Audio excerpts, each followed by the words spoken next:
آ رہے ہیں، مذہب کے حوالے سے لوگ الگ الگ باتیں کرتے نظر آتے ہیں، تو مذہبی معاملے کے اندر ہماری قوم کے نوجوان دن بدن مذہب سے کوسوں دور نظر آتے ہیں۔ مثال کے طور پر شراب اور نشے نے ایک طرف ان کو مذہب سے دور کر دیا ہے، کہیں پر بدکاری نے ان کو مذہب سے دور کر دیا ہے، کہیں پر بدنگاہی نے ان کو مذہب سے دور کر دیا ہے، کہیں پر بدعقیدگی نے ان کو مذہب سے دور کر دیا ہے۔ حالات یہ ہیں کہ جیتے جی بچے ماں باپ کا خیال نہیں کرتے تو مرنے کے بعد یہ مغفرت کی دعا کب کریں گے؟ اللہ اکبر۔ جو قوم 5 وقتہ نماز کا تصور تو دور کی بات ہے، جمعہ کی 2 رکعت پڑھ کر جو مسجد سے ایسے بھاگتے ہیں جیسے اسکول کی چھٹی ہونے پر اسکول کے بچے بھاگتے ہیں، جس قوم کا حال یہ ہو، وہ قوم سجدوں سے زمین کو کیسے آباد کرے گی؟ یہ حال مذہبی معاملات میں ہے۔ کوئی سود کا دھندا کر رہا ہے، کوئی جوئے کے دھندے کے اندر مصروف ہے، غرض کے دین اور مذہب کے حوالے سے کوئی فکر نہیں۔ جہاں تک معیشت اور معاش کا معاملہ ہے، غربت دن بدن مسلمانوں کے گلے پڑتی جا رہی ہے۔ ہر دن مسلمان غریب ہو رہا ہے، ہر دن مسلمان مفلس ہو رہا ہے۔ یاد رکھنا، اللہ کے رسول صلی اللہ علیہ وآلہ وسلم نے ارشاد فرمایا، غربت کبھی کبھی انسان کو کفر تک پہنچاتی ہے۔ دنیا کا منصوبہ ہے، پہلے مسلمانوں کو غریب کرو اور اس کے بعد پھر روٹی دے کر ان کا ایمان چھینو۔ میرے پیارے آقا علیہ الصلوۃ والتسلیم کے پیارے دیوانوں، یہ جو پوری دنیا کے اندر کہیں جنگیں مسلط کی جا رہی ہے، فسادات کیے جا رہے ہیں، جو معاملات کیے جا رہے ہیں، آپ دیکھ لیں، ایک منظم سازش ہے۔ قوم مسلم کو غریب کر دیا جائے، قوم مسلم کو مفلس کر دیا جائے، اس لیے کہ سب کا ایمان بلال حبشی کی طرح تو نہیں ہو سکتا۔ اللہ اکبر، کہ غربت کی چکی میں پسنے کے بعد بھی اللہ اللہ خون تو بہا سکتے ہیں مگر ایمان کا سودا نہیں کر سکتے۔ اسی لیے تو آپ دیکھیں، سب سے زیادہ یہ بات کہنے کی نہیں، لیکن اگر جلسوں میں نہ کہیں تو پھر کہاں کہیں؟ آپ ہمیں ملتے کہاں ہیں؟ اللہ اکبر، سب سے زیادہ لوجوں میں اگر کسی کی بچیاں بک رہی ہے تو وہ کلمہ پڑھنے والوں کی بچیاں بک رہی ہے۔ اللہ اکبر، پوری دنیا کا سروے کر لیں آپ وجہ۔ اور اسی طریقے سے ارتداد کی جو لہر ہے، ارتداد اس کو کہتے ہیں کہ مذہب حق کو چھوڑ کر کے کسی غلط طرف چلے جانے کو ارتداد کہتے ہیں۔ بچیاں اگر ارتداد کی طرف جا رہی ہے، سب سے بڑی وجہ غربت ہے، سب سے بڑی وجہ مفلسی ہے۔ سگنلوں پر بیٹیاں اگر برقع پہن کر کے بھیک مانگ رہی ہے تو غربت اس کی سب سے بڑی وجہ ہے۔ اللہ اکبر، آنے والے دنوں کا مقابلہ کیسے کریں گے پتہ نہیں، آپ اور ہم رہیں گے یا نہ رہیں گے، لیکن ہماری قوم تو رہے گی، ہماری نسل تو رہے گی، ہمارے بچے تو رہیں گے۔ اللہ اکبر، حالات یہ ہیں کہ چپل اور جوتے سلنے والوں سے زیادہ علمی معیار قوم مسلم کا گر چکا ہے۔ بیت الخلا صاف کرنے والوں سے زیادہ علمی معیار قوم مسلم کا گر چکا ہے۔ یہ رونا ہے جو سب روتے ہیں، علاج کیا ہے؟ آخر ہم اپنے بچوں کو کیا دیں، کیا سکھائیں کہ ہمارے بچے دوسری قوموں کے شانہ بشانہ کھڑے رہیں؟ اس لیے کہ بیماری کا ڈنڈورا بہت پیٹ چکے ہیں، بیماری کا رونا بہت رو چکے ہیں۔ علاج کی طرف آئیں تو آج یہ میں اب آپ کے سامنے علاج پیش کرتا ہوں۔ میں کون ہوتا ہوں علاج پیش کرنے والا؟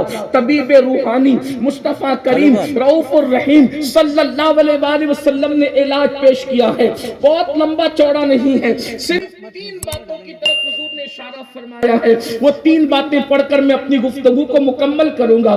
گفتگو طویل بھی ہوتی ہے تو لوگ بھول جاتے ہیں، اس لیے آپ کو گفتگو یاد رہے، میں اختصار سے کام لیتے ہوئے رخصت ہو جاؤں گا، لیکن آپ سب کی توجہ چاہتا ہوں۔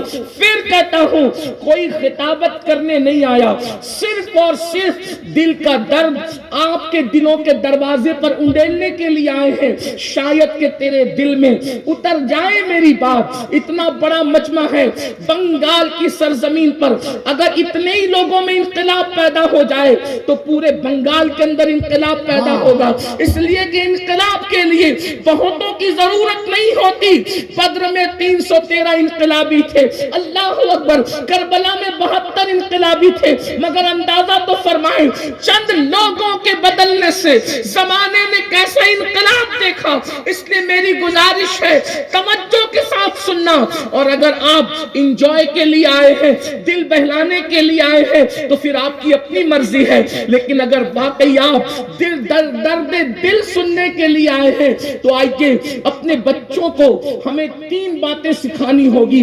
اور میں نہیں کہہ رہا ہوں، اللہ کے رسول صادق و مصدوق مصطفیٰ کریم رؤوف الرحیم صلی اللہ علیہ وآلہ وسلم نے ارشاد فرمایا اپنی اولاد کو 3 باتیں سکھاؤ، اور 3 باتیں سکھانے کا حکم دیا. نمبر 1، اللہ کے رسول صلی اللہ علیہ وآلہ وسلم فرماتے ہیں اپنے بچوں کو اپنے نبی کی محبت پہلے نمبر پر سکھاؤ، اپنے بچوں کو اپنے نبی کی محبت پہلے نمبر پر سکھاؤ. اللہ اکبر. دیکھو 3 باتوں میں پہلی بات رسول اللہ کی محبت، حضور علیہ السلام کا عشق اپنے بچوں کو سکھاؤ. اللہ اکبر. مائیں اور بہنیں بھی یہاں پر موجود ہیں، میں ان سے بھی گزارش کرتا ہوں اگر چاہتے ہو کہ تمہارے بچے آگے چل کر کے بھیک نہ مانگے، تمہارے بچے رسوا نہ ہو، تمہارے بچے ذلیل نہ ہو، تمہارے بچے قوموں کی آنکھوں میں آنکھیں ڈال کر کے مقابلہ کر سکے، تمہارے بچے ایک ناقابل تسخیر قوت بن کر لوگوں کے سامنے ابھرے، تو اپنے بچوں کو عشق مصطفیٰ کا جام پلاؤ، محبت رسول کا جام پلاؤ. آپ سوچیں گے یہ عشق آخر کون سی چیز ہے، محبت رسول کیا چیز ہے؟ اللہ کے رسول فرما رہے ہیں اگر جینا ہے عزت کے ساتھ تو پہلے نمبر پر عشق رسول چاہیے، محبت رسول چاہیے. خدا کی عزت کی قسم، عشق مصطفیٰ میں اتنی طاقت ہے کہ وزیر تو وزیر ہے، امیر تو امیر ہے، بادشاہ تو بادشاہ ہے. جس کے سینے میں عشق مصطفیٰ ہوتا ہے فرشتے بھی قبر میں اس کی تعظیم کرتے نظر آتے ہیں. تکبیر!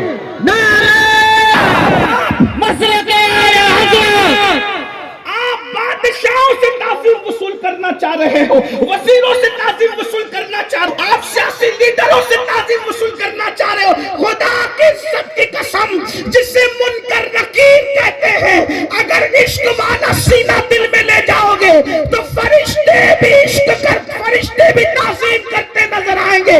میرے امام اہل سنت کے امام کہتے ہیں نکیرین کرتے ہیں تعظیم میری، نکیرین کرتے ہیں تعظیم میری، فدا ہو کے تجھ پہ یہ عزت ملے.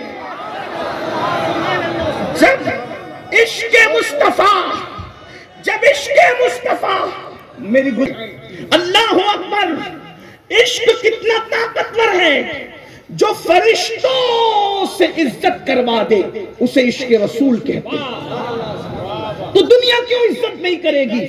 اب یہاں ایک بات عرض کرنا چاہتا ہوں، جب عشق فرشتوں سے عزت کروا لیتا ہے تو اگر آج دنیا ہماری عزت نہیں کر رہی ہے تو اس کا مطلب کہیں نہ کہیں ہم عشق رسول میں کمزور واقع ہوئے.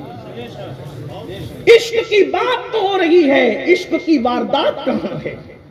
باتیں بہت ہے، واردات قلبی کیا ہے، قلب کی کیفیت کیا ہے؟ اللہ اکبر. اگر آپ کو کہوں عشق اگر ہو جائے تو پھر جانور بھی عزت کرتے ہیں. عشق اگر ہو جائے تو جانور بھی عزت کرتے. کوئی کہانی قصے کی بات نہیں، حقیقتیں ہیں. عشق ناقابل تسخیر قوت کا نام ہے. ایک بات یاد رکھنا، کروڑوں ہتھیار کی قوت وہ کام نہیں کر سکتی جو عشق کی قوت کام کرتی ہے. اس لیے کہ ہتھیار اٹھتے ہیں تو کافر کٹتے ہیں، اور عشق جب اٹھتا ہے تو پھر کافر بھی ایمان میں داخل ہونے کا شرف حاصل کر لیتے ہیں. کیا تمہیں نہیں پتا ایک عاشق ہندوستان آیا تھا، کسی کے منہ پہ تماچا بھی نہیں مارا اور 90 لاکھ کو عاشق رسول بنا.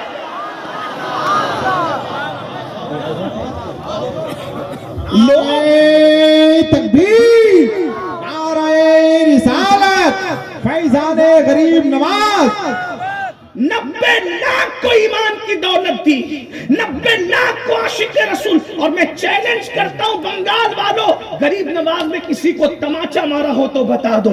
بغیر تماچا مارے ہوئے اگر 90 لاکھ کو کلمہ پڑھایا ہے، وہ